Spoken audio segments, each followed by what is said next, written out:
Assalamualaikum warahmatullahi wabarakatuh.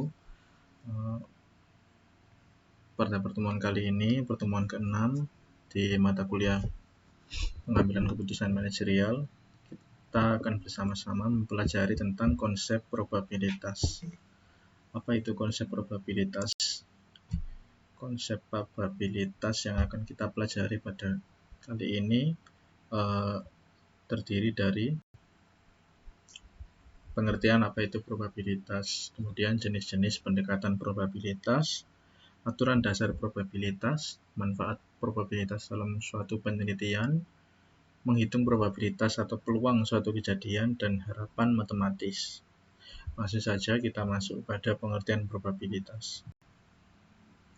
Pengertian probabilitas itu bisa diartikan peluang atau kemungkinan yang dapat terjadi dari suatu peristiwa. Dalam kehidupan sehari-hari, sulit untuk mengetahui dengan pasti apa yang akan terjadi pada waktu yang akan datang, baik dalam jangka pendek maupun jangka panjang. Adapun contoh sederhananya adalah jika sebuah koin dilempar, maka akan sulit memastikan apakah muka gambar atau muka angka yang akan berada di atas. Dengan demikian, probabilitas atau peluang merupakan derajat kepastian yang untuk terjadinya suatu peristiwa yang diukur dengan angka pecahan antara 0 sampai dengan 1, di mana peristiwa tersebut terjadi secara acak atau random.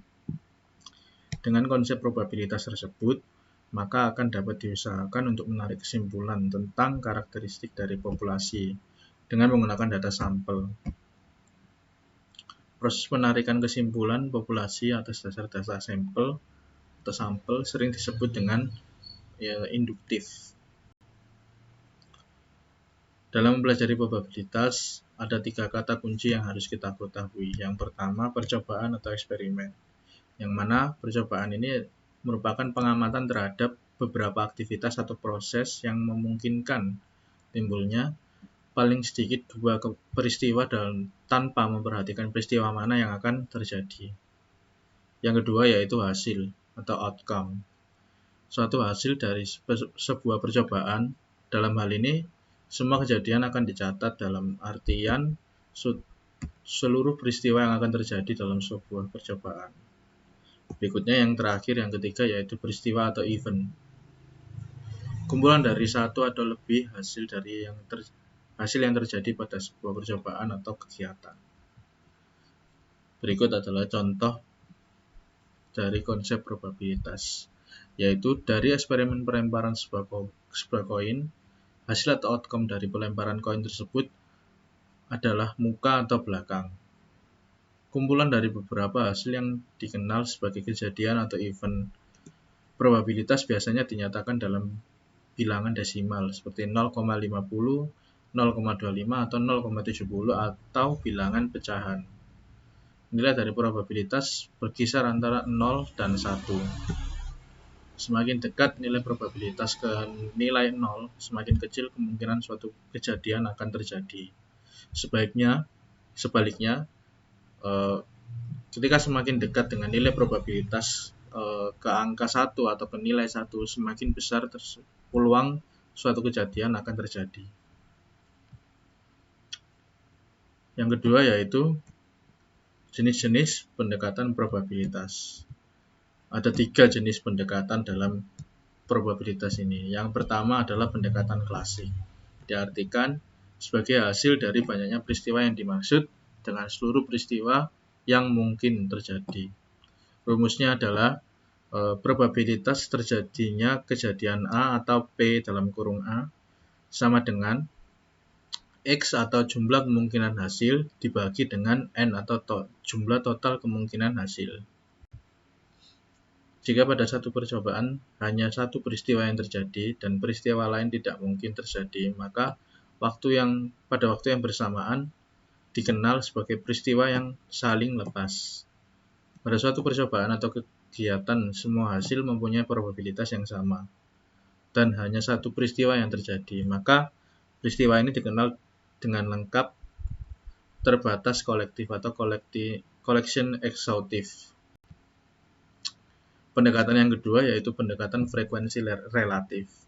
Proporsi waktu terjadinya suatu peristiwa dalam jangka panjang jika kondisi stabil atau frekuensi relatif dari seluruh peristiwa dalam sejumlah besar percobaan. Rumusnya adalah probabilitas frekuensi relatif sama dengan jumlah peristiwa yang terjadi dibagi dengan probabilitas frekuensi relatif. Yang ketiga adalah pendekatan subjektif, yang mana tingkat kepercayaan individu atau kelompok yang didasarkan pada fakta-fakta atau peristiwa masa lalu yang ada atau berupa terkaan saja. Misalnya, perasaan atau feeling seorang pimpinan atau direktur dalam memilih 3 calon sekretarisnya. Berikutnya, yang ketiga yaitu aturan dasar probabilitas. Dalam teori probabilitas kejadian dilambangkan dengan P atau probability. Apabila kejadian jual saham dilambangkan dengan huruf A, maka probabilitas jual saham dilambangkan dengan P dalam kurung A. Sebaliknya, apabila kejadian beli saham dilambangkan dengan B, maka probabilitas beli saham dilambangkan dengan P dalam kurung B. Macam-macam himpunan. Ada beberapa jenis macam-macam himpunan. Yang pertama yaitu himpunan semesta. Lambangnya S atau semesta atau U atau universal. Jadi himpunan semesta ini bisa dilambangkan dengan 2 jenis, yaitu S atau U. Himpunan yang dimaksud himpunan semesta adalah himpunan yang memuat seluruh objek pembicaraan atau himpunan secara keseluruhan. Yang kedua himpunan kosong, lambangnya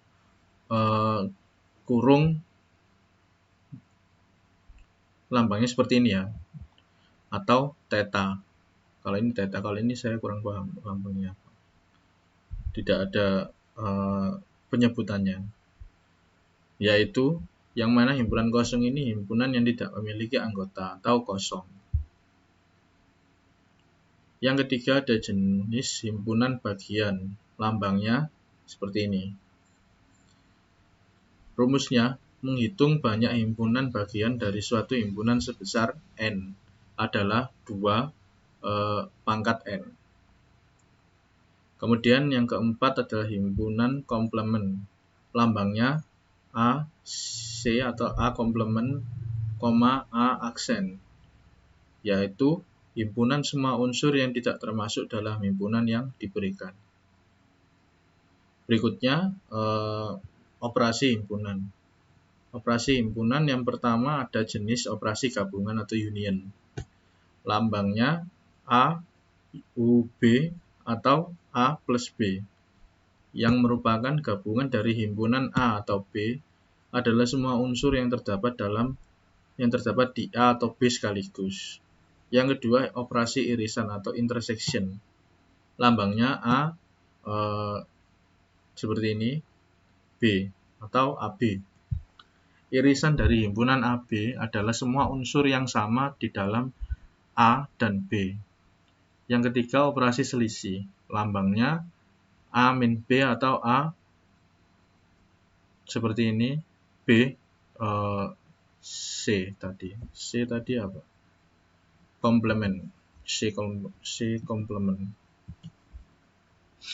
Selisih himpunan A dan B adalah himpunan semua unsur yang tidak termasuk di dalam B. Berikutnya, hukum penjumlahan. Hukum penjumlahan menghendaki peristiwa yang saling lepas atau mutually eksklusif, yaitu apabila suatu peristiwa terjadi, maka peristiwa lain tidak dapat terjadi pada saat bersamaan. Hukum ini dilambangkan sebagai P dalam kurung A atau B sama dengan P A plus B B. Untuk kejadian yang lebih banyak dilambangkan sampai N, yaitu P dalam kurung A atau N sama dengan PA plus PB plus dan seterusnya sampai P dalam kurung N. Nah, ini tadi contoh dari pengaplikasian yang pertama, yaitu jika jual saham itu A, beli saham itu B. Berikut adalah kegiatan perdagangan saham di Bursa Efek Jakarta untuk 3 perusahaan perbankan dengan jumlah total sebanyak 200 transaksi. Adapun jenis transaksinya, jual saham A sebesar 120 transaksi, kemudian beli saham B sebesar 80 transaksi. Kemudian jumlah total transaksinya 200. Nah, penyelesaiannya apa?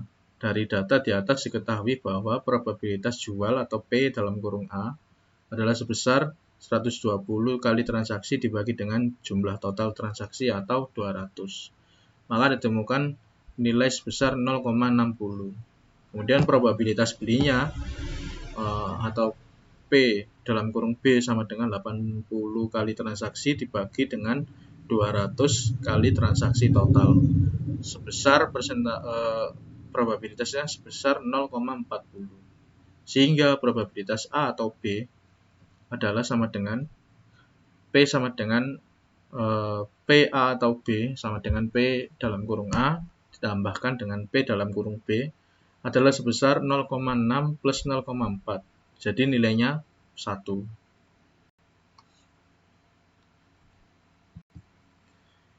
Berikutnya, peristiwa atau kejadian bersama. Pada peristiwa bersama, dua atau lebih peristiwa dapat terjadi bersama-sama. Peristiwa bersama tersebut dapat lebih mudah dilihat dengan diagram Venn berikut ini. Ya, seperti ini. Jadi, peristiwa A dan peristiwa D ini dapat terjadi bersama-sama menjadi peristiwa AD. Rumusnya P dalam kurung A atau D sama dengan P plus P kali probabilitas A ditambahkan dengan probabilitas D dikurangi dengan probabilitas AD. Berikutnya, kejadian saling lepas atau mutually exclusive. Kejadian saling lepas dapat terjadi hanya satu dari dua atau lebih peristiwa yang dapat terjadi. Dapat digambarkan dalam diagram Venn berikut. Jadi, peristiwa A dan D ini tidak saling terhubung atau masing-masing saling lepas. Maka nilai probabilitas AB sama dengan 0 karena terpisah atau saling lepas. Oleh sebab itu, untuk peristiwa yang saling lepas, probabilitas kejadian A atau B yang dinyatakan dalam probabilitas A atau B, P A atau B sama dengan P plus P probabilitas A ditambahkan dengan probabilitas B dikurangi dengan probabilitas AB. Karena probabilitas AB sama dengan 0, maka probabilitas A atau B sama dengan probabilitas A ditambah dengan probabilitas B dikurangi 0. Karena P dalam kurung AB sama dengan 0. Jadi, PA atau B sama dengan P plus A. P dalam kurung A ditambah dengan P dalam kurung B. Berikutnya ada hukum perkalian. Ketika tadi kita membahas mengenai hukum penjumlahan, sekarang kita masuk ke hukum perkalian. Yang mana dalam hukum perkalian ini dikehendaki setiap peristiwa independen atau terpisah. Yaitu suatu peristiwa yang terjadi tanpa harus menghalangi peristiwa lain terjadi.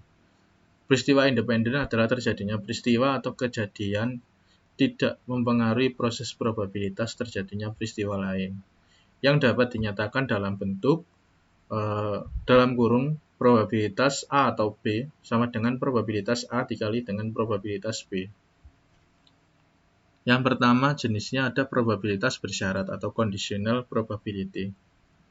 Yang mana probabilitas bersyarat ini adalah suatu peristiwa yang akan terjadi dengan ketentuan peristiwa lain telah terjadi. Hukum perkalian untuk probabilitas bersyarat bahwa peristiwa B terjadi dengan syarat peristiwa A telah terjadi yang dinyatakan sebagai berikut. Jadi, P dalam kurung A atau A dan B sama dengan P dikali A dikali probabilitas B atau A yang akan terjadi. Yang kedua yaitu peristiwa pelengkap atau complementary event. Yang mana peristiwa pelengkap ini menunjukkan bahwa apabila dua peristiwa A dan B yang saling melengkapi, sehingga jika peristiwa A tidak terjadi, maka peristiwa B pasti terjadi. dilihat di gambar. Jadi yang pasti terjadi adalah peristiwa B. Jika peristiwa A tidak terjadi, maka peristiwa B tetap terjadi. Maka probabilitas keduanya dapat dirumuskan sebagai berikut, yaitu P probabilitas A ditambah dengan probabilitas probabilitas B sama dengan 1, atau probabilitas A dikurang sama dengan 1 min probabilitas B. Seperti ini gambarnya. Kita masuk ke manfaat probabilitas dalam penelitian. Ada 3 jenis manfaat probabilitas dalam penelitian. Yang pertama yaitu membantu peneliti dalam pengambilan keputusan yang lebih tepat. Yang kedua, dengan teori probabilitas kita dapat menarik kesimpulan secara tepat atas hipotesis atau dugaan yang terkait dengan karakteristik populasi. Yang ketiga, mengukur derajat ketidakpastian dari analisis sampel hasil penelitian dari suatu populasi. Selanjutnya, menghitung probabilitas atau peluang suatu kejadian. Jika terdapat N peristiwa dan N kecil A besar dari N peristiwa tersebut membentuk kejadian A, maka probabilitas A adalah probabilitas dalam kurung A sama dengan N kecil A besar dibagi dengan N besar. Yang mana N kecil A besar adalah sama dengan banyaknya kejadian, dan N yang besar adalah kejadian keseluruhan atau peristiwa yang mungkin terjadi. Contohnya, berapa peluang munculnya dadu mata 1 pada 1 kali pelemparan? Jika kita tinjau pada sebuah dadu hanya memiliki 1 buah mata dadu bermata 1, sedangkan pada dadu bermata 6, pada dadu terdapat 6 mata, yaitu mata 1 sampai dengan mata 6. Maka probabilitas A dalam hal ini 1 adalah 1/6 NA atau probabilitas kejadian dibagi dengan keseluruhan kejadian, yaitu 1/6. Berikut merupakan aturan dalam probabilitas. Jika N sama dengan 0, maka peluang terjadinya suatu kejadian pada keadaan ini adalah sebesar probabilitas A sama dengan 0, atau tidak mungkin terjadi. Jika N merupakan semua anggota N besar, maka probabilitasnya adalah 1, atau kejadian tersebut pasti akan terjadi. Kemudian, probabilitas suatu kejadian memiliki rentangan nilai. Jika E menyatakan bukan peristiwa E, maka berlaku harapan matematis. Harapan matematis atau nilai harapan adalah jumlah semua hasil perkalian antara nilai variabel acak dengan probabilitas yang bersesuaian dengan nilai tersebut. Nilai harapan atau nilai rata-rata bukan nilai individu dari variabel, akan tetapi merupakan nilai ringkasan untuk mewakili suatu kelompok nilai. Yang mana berikut ini adalah rumusnya.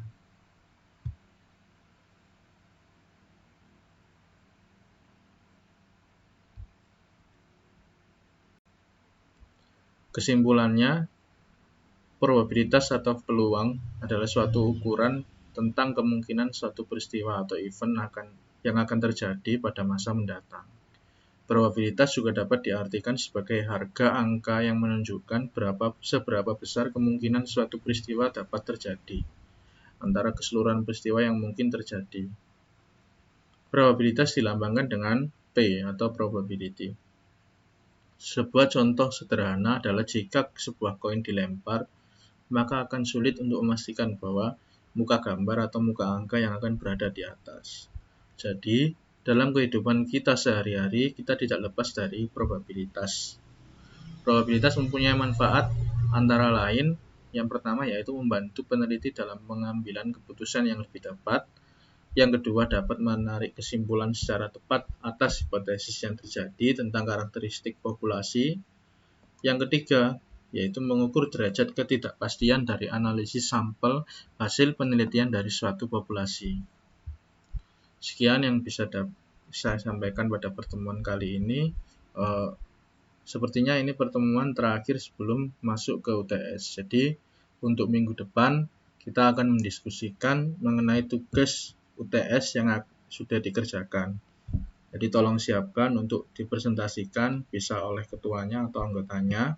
Masing-masing kelompok kan terdiri dari 7 kelompok. Masing-masing kelompok bisa mempresentasikan sepanjang 10 menit.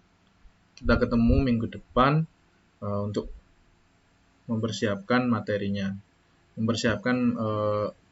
mempresentasikan materi tugas yang sudah dibuat pada sebelumnya.